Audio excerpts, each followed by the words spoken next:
do quinto ano, bom dia! Tudo bem com vocês? Espero que sim, que vocês estejam bem.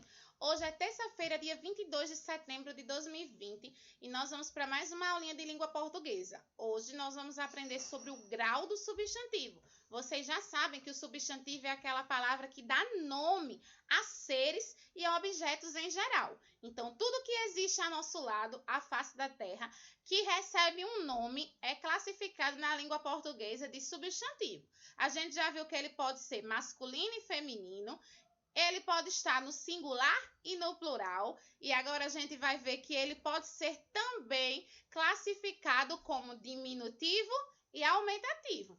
Então, vocês vão encontrar aqui no vídeo da tia alguns exemplos de palavras que estão no diminutivo. São aquelas que transmitem a ideia de que é muito pequeno.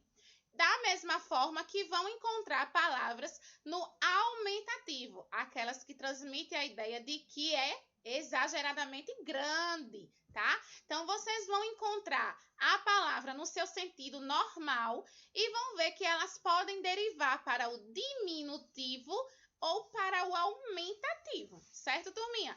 Diminutivo sempre vai encaixar aquela ideia de ser pequenininho e por isso a gente usa o sufixo inho. Enquanto que no aumentativo vocês vão encontrar o sentido de ser grande e aí nós utilizamos o ão. A terminação vai ser sempre, na maioria das vezes, ão, ok? Então, observem aí as palavras no seu sentido normal.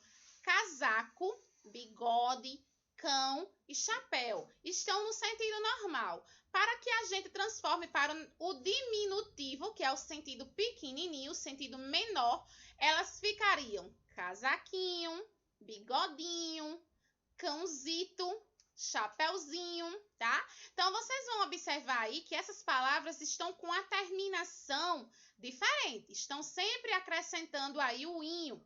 Ou em cão ficou cãozito, né? Uma derivação diferente, mas o diminutivo nos mostra que é um cão pequenininho, ok? Já no aumentativo, vocês vão observar aí a presença do ão. Então, como casacão, bigodaça, cãozarrão e chapelão, tá? Então, observem aí, são palavras no sentido exageradamente grande. Este é o grau do substantivo, que pode ser diminutivo ou aumentativo. Certo, turminha? Este é um assunto de revisão. Sei que vocês já conhecem e vão fazer a atividade nota 10. Vamos lá? Então, lá na página 87 do livro de língua portuguesa, vocês vão encontrar uma anedota, que é uma piada, tá certo, turma? E vão fazer o que ela nos pede. Então, na letra A diz o seguinte: com o que a cobrinha estava preocupada? Então, vocês vão fazer a leitura do texto, da anedota, e vão observar que lá tem um personagem da cobrinha, tá? E que ela estava preocupada com a possibilidade de se envenenar com seu próprio veneno. Como eu já disse, a anedota é uma piada e vocês vão ver aí um certo humor no texto.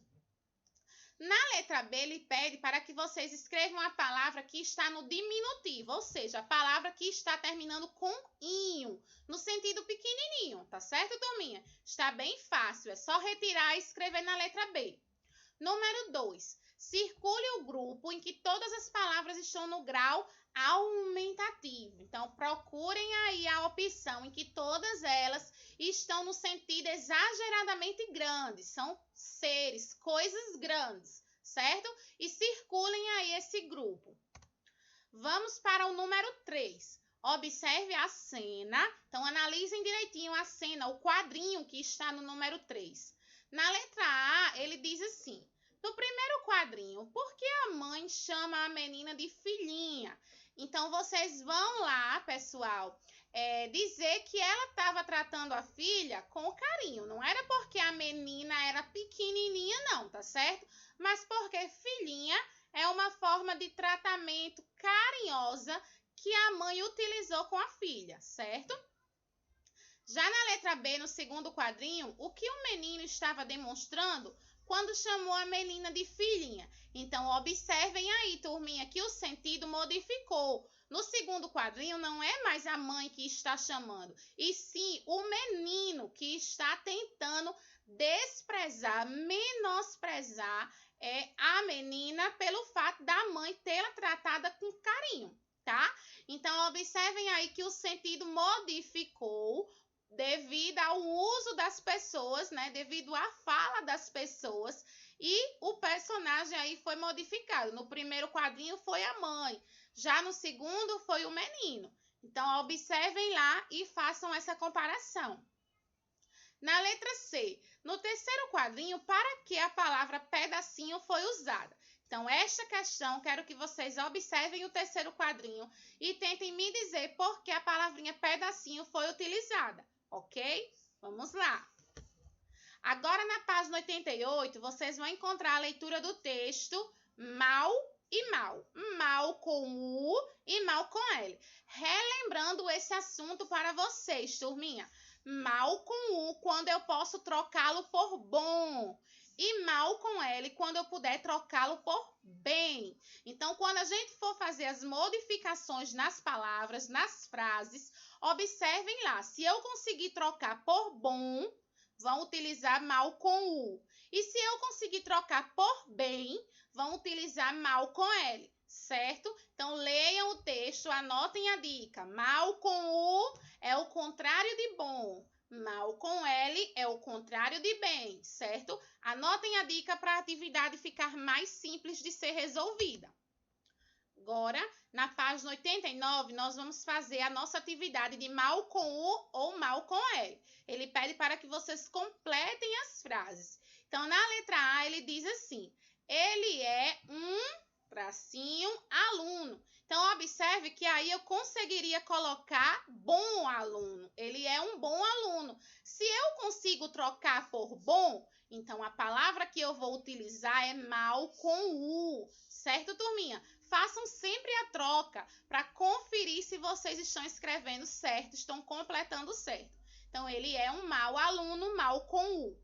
Na letra B, minha filha chegou mal do passeio. Observe que esse mal com L, ele poderia ser trocado por bem. Minha filha chegou bem do passeio. Então, como é possível fazer essa troca por bem? Então, nós devemos utilizar mal com L. Mal com L é o contrário de bem, ok, turminha? Deu para compreender? Então, tentem fazer a letra C e D, certo? Número 2. Marque com um X a alternativa em que a palavra mal com L foi empregada corretamente. Então, vocês vão fazer a leitura aí das frases, certo? E vão marcar aqui o mal com L foi utilizada certinha, a frase correta, ok? Vamos lá. Questão 3. Copie as frases substituindo as palavras em destaque por seu antônimo. Lembrando que o antônimo é o contrário das palavrinhas, tá? Então, a gente vai trocar, vai escrever a frase e vamos trocar pelo contrário, pelo antônimo. Então, na letra A diz assim: Eduardo é um bom cozinheiro. A palavra que está em destaque é bom. E bom, o contrário de bom é mal com U, tá certo? Então, vamos lá. Eduardo é um mau cozinheiro. Mal com U, certo, turminha? Letra B. Beatriz não está passando bem. A palavra em destaque é bem. Qual é o antônimo? Qual é o contrário de bem? Ah, sei que vocês acertaram. É mal com L. Bem e mal. Mal com L. Então, Beatriz não está passando mal, certo? Então, escrevam as frases sempre começando com a letra maiúscula. Substituam a palavra destacada pelo antônimo e não esqueçam do ponto final, ok? Questão 4. Observe as cenas e marque com um X a que representa um bom comportamento. Então, vocês vão encontrar 3 imagens no livro de vocês. Vocês vão marcar aquela que apresenta um bom comportamento. Depois, vocês vão escrever lá no quadrinho, gente, porque qual é a palavrinha que indica que você não marcou o comportamento ruim que está sendo apresentado nas outras palavras, nas outras imagens, tá? Então, vocês vão completar aí no quadrinho com uma palavrinha. Mal. Mal com U ou mal com L? Quero que vocês pensem aí para me dizer lá na nossa correção online, tá certo? Vamos lá.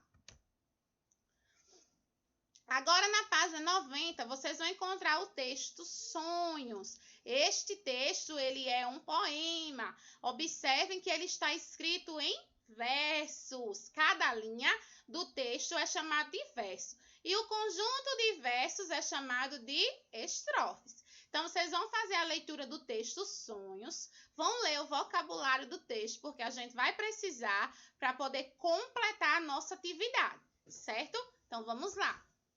Lá na página 91, número 1. De acordo com a definição, pinte a imagem que demonstra um eclipse. O que é um eclipse, gente? Sempre acontece, né? De vez em quando, a gente observa aí eclipses acontecendo aqui no nosso planeta. Então, quero que vocês pintem a imagem que representa um eclipse. Número 2. Complete as frases com o sinônimo das palavras do quadro. Se necessário, use também o dicionário. O dicionário está em casa, então, se for preciso, utilizem. Lembrando que os sinônimos são palavras que têm sentidos semelhantes, parecidos, tá? Então, a gente pode trocar sem ter alteração na frase. Vamos lá? Na letra A diz assim: desde sempre ela mostrou. Então, nós vamos aí, turminha, substituir, utilizar a palavrinha talento para resolver problemas, tá certo? Então, talento é o sinônimo da palavra que está destacada lá no livro de vocês. Vocês vão completar na letra A, ok? Na letra B, o comentário foi de que a apresentação causou admiração em quem assistiu. Então, admiração já é o sinônimo da palavra destacada aí na letra B. Então, vocês vão completar no tracinho com a palavra admiração. E a letra C, vocês vão pesquisar o sinônimo que ele está nos dando lá da palavra destacada para poder completar. Correto, turminha? Então, vamos lá. Questão 3. Se José pretende ir de uma cidade para outra dentro de seu próprio estado, que tipo de viagem ele fará? Então, essa basta pesquisar, tá? Pesquisem lá na internet uma viagem de uma cidade para outra, porém, é dentro do mesmo estado. Então, vocês vão lá procurar na internet que tipo de viagem é essa que José vai fazer e vão marcar um X na resposta certa. Vamos agora para o estudo do texto, tá? Na página 91, o número 1 diz assim: qual é o motivo da revolta do personagem? Então, para quem já leu o texto, vocês vão conseguir compreender lá na leitura do texto Sonho que o personagem é um personagem que sempre reclama muito. Por quê? Sempre que ele vai utilizar o telefone, todos também querem usá-lo ao mesmo tempo. E por isso ele reclama tanto. Além disso, gente, os pais da criança, os pais do menino, dizem que ele tem vocação para ser telefonista, pois ele fala demais no aparelho celular. Então, vocês vão observar lá que ele mostra essa reclamação, né? Ele fica triste, ele reclama o tempo inteiro por causa desses motivos. Então, leiam o texto e retirem lá a resposta do texto. Número 2. Qual é a pretensão da narradora? Então, vamos verificar lá no texto, turminha, que a narradora diz que a intenção dela é ganhar na loteria. Para quê? Para comprar 10 linhas telefônicas, né? Então, escrevam lá, identifiquem essa resposta e vejam aí a pretensão da narradora no texto. Questão 3. Que idade você acha que o personagem tem? Então, vocês podem aí dizer o que vocês acham de acordo com o texto. Será que ele tem 10 anos, 12, 13? Então, é uma opinião de vocês. Leiam o texto e vejam, de acordo com as atitudes dele, qual seria mais ou menos a idade desse personagem, ok? Vamos lá. Questão 4. Qual é a estratégia do narrador para sobreviver ao falatório quando chega a conta telefônica? Então, vocês vão observar que a conta do telefone chega, né? E os pais lá da criança ficam bem bravos porque sempre vem uma conta muito alta. E aí, o que é que ele faz? O que é que o narrador, o que é que a criança faz para sobreviver a todo esse falatório, essas reclamações dos pais? Então, coloquem lá na questão 4. Número 5. Quanto tempo por dia o personagem disse que ficaria ao telefone? Verifiquem lá no texto, ele tem dizendo, tá? A resposta está lá e ele diz quanto tempo, se possível fosse, ele ficaria ao telefone. Então, verifiquem e copiem na questão 5. Certo, turminha? Nossa atividade de hoje está bem simples, que Quero que vocês caprichem. Qualquer dúvida, aguardem pela correção da nossa aula online, ok? Um beijo grande e até o próximo vídeo.